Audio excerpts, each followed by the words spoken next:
A True Martial World. Bab 12.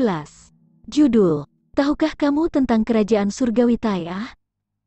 Keesokan paginya, Yi Yun bangun pagi untuk memetik tumbuhan. Melewati tempat pelatihan, Yi Yun melihat anggota kamp persiapan prajurit berkumpul di lapangan. Ada pot besar yang berpusat di antara mereka. Di dalamnya dimasak sesuatu yang berbau enak. Ini adalah bau daging. Yi Yun mengenali baunya segera karena dia telah lapar selama berhari-hari. Setelah pembersihan sumsum, Yi Yun menyadari bahwa nafsu makannya luar biasa. Semua bubur beras kasar dicerna dengan bersih begitu masuk ke perutnya. Yi Yun mengerti bahwa ketika tubuhnya membaik, nafsu makan energinya semakin besar. Menjadi orang di awal pelatihan bela diri, dia tidak memiliki kemampuan untuk menyerap surga bumi Yuan Qi. Dia hanya bisa mengandalkan makanan sebagai sumber energinya. Tetapi dengan jumlah bubur nasi yang menyedihkan yang dia makan setiap hari, itu sama sekali tidak cukup untuk mengisi energinya. Tanpa makanan, bagaimana dia bisa tumbuh lebih kuat? Semua elit di suku itu makan daging binatang buas setiap hari. Itu memberi sejumlah besar energi berkualitas tinggi, dan sangat berbeda dari bubur gandum yang dia makan. Yi Yun tahu bahwa jika dia membuat dirinya kelaparan untuk waktu yang lama, itu akan menyebabkan kerusakan yang merugikan bagi tubuhnya. Dia masih dalam masa pertumbuhan, dan hanya mengalami peningkatan yang luar biasa pada tubuhnya karena telah diremajakan melalui pembersihan sumsum. Seperti halnya ketika bambu mencapai tahap penyambungan, jika sedikit air disediakan, akan menyebabkan ketidakmampuan memanen dengan cara menggalinya. Itu akan menyebabkan masalah yang luar biasa. Faktanya, kemampuan Yi Yun saat ini dapat dengan mudah memungkinkan dia masuk ke kamp persiapan prajurit, di mana dia dapat menikmati perawatan yang lebih baik. Namun, jika dia ingin mendapatkan segalanya saat masih muda, rahasia kristal ungu mungkin akan terungkap. Peremajaannya dalam semalam tidak pernah bisa dijelaskan. Selain itu, Yi Yun tidak ramah dengan kamp persiapan prajurit atau Lian Chengyu, jadi dia tidak berencana untuk memasuki kamp persiapan prajurit. Itu pasti daging binatang buas. Mereka mendapatkannya dengan berburu. Jiang Xiaoru berkata dengan cemburu. Berdasarkan kebiasaan dunia ini, orang biasa makan 2 kali sehari. Mereka tidak akan makan sarapan setelah bangun jam 5 pagi, tetapi makan pada jam 9 pagi. Hanya penjaga dan prajurit yang bisa makan 3 kali sehari. Mereka bisa makan saat mereka bangun karena mereka membutuhkan energi untuk latihan.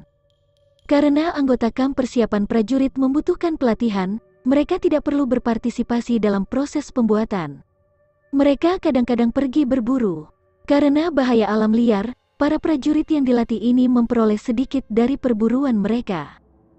Dengan jumlah kecil yang didapat, makanan hanya dimakan sendiri, dan tidak ada yang akan diberikan kepada orang-orang. Alasannya karena mereka perlu makan daging untuk pelatihan dan untuk menumbuhkan kekuatan. Bagi kaum kampungan yang malang, yang mereka lakukan hanyalah pekerjaan tangan yang tidak menghabiskan banyak energi, jadi biji-bijian sudah cukup untuk mereka. Ketika Yi Yun dan Jiang Xiaoru lewat, orang-orang dari kamp persiapan prajurit melihat mereka.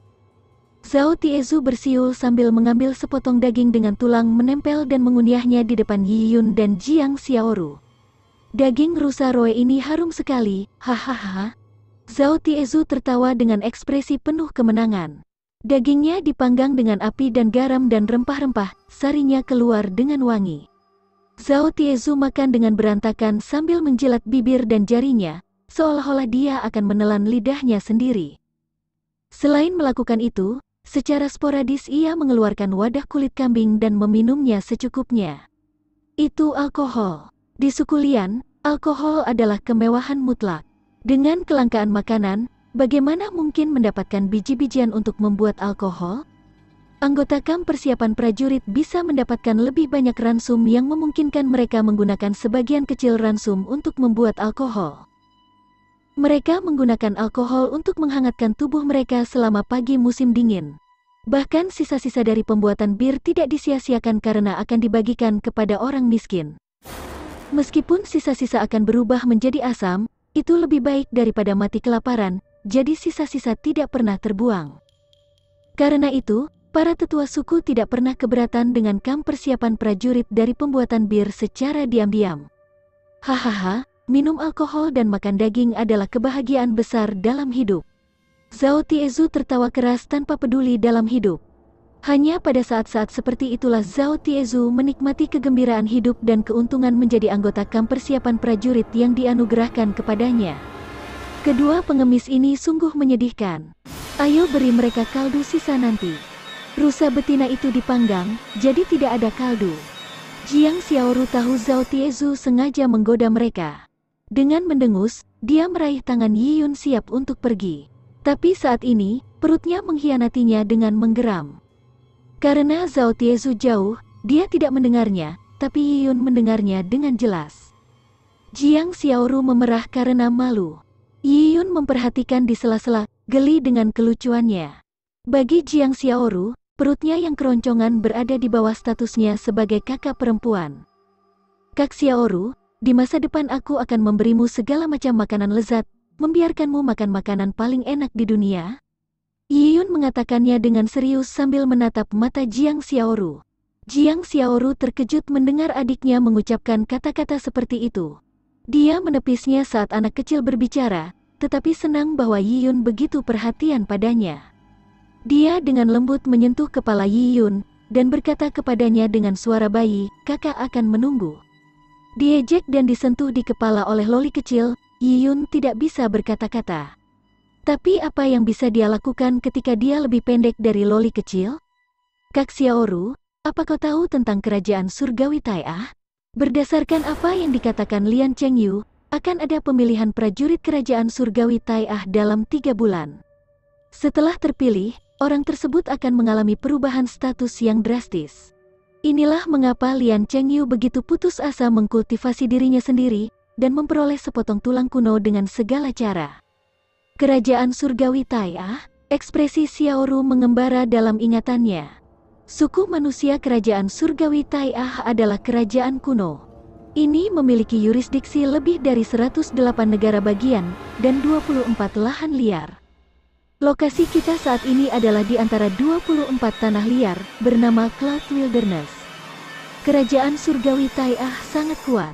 Ada banyak ahli di ibu kota.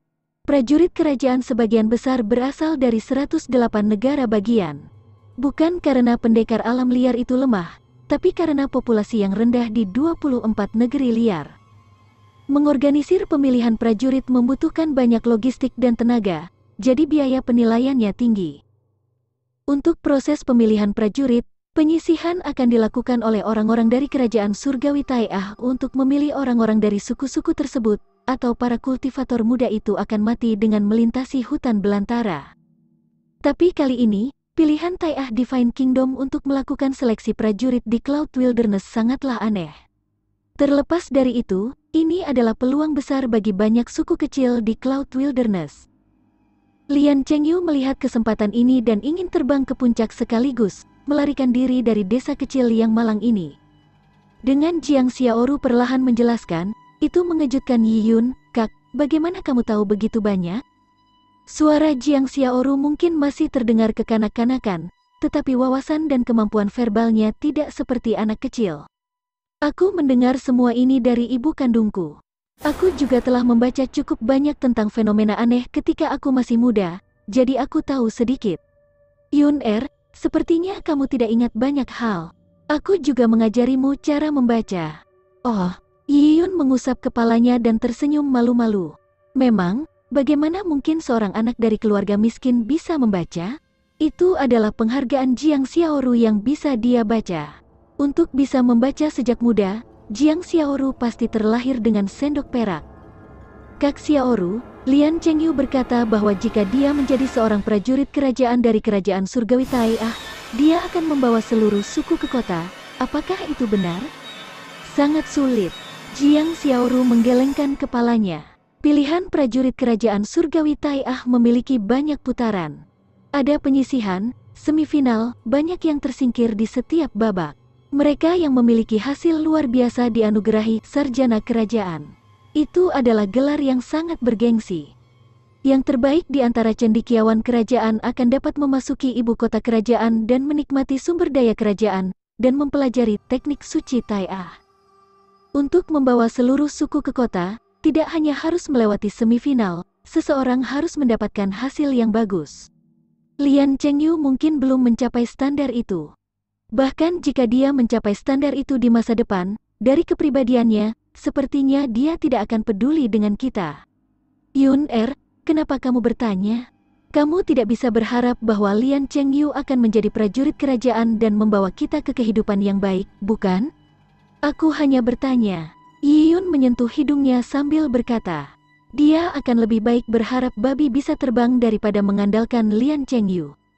Jika orang itu keluar dari isolasi dan melihatnya hidup, dia mungkin membunuh Yun pada kesempatan pertama.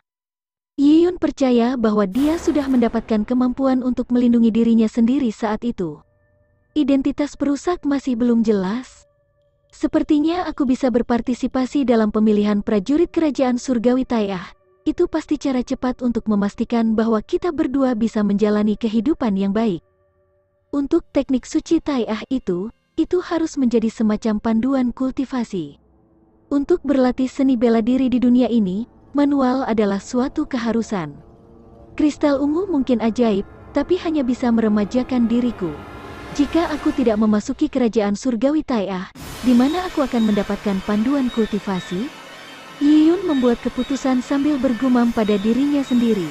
Dia belum bisa meninggalkan suku Lian karena meskipun kekuatannya meningkat, masih bodoh untuk melintasi hutan belantara. Dia harus meningkatkan dirinya sendiri saat berada di suku Lian, lulus seleksi prajurit kerajaan surgawi Tai'ah. Itu adalah pilihan terbaik yang dia miliki dalam keadaannya.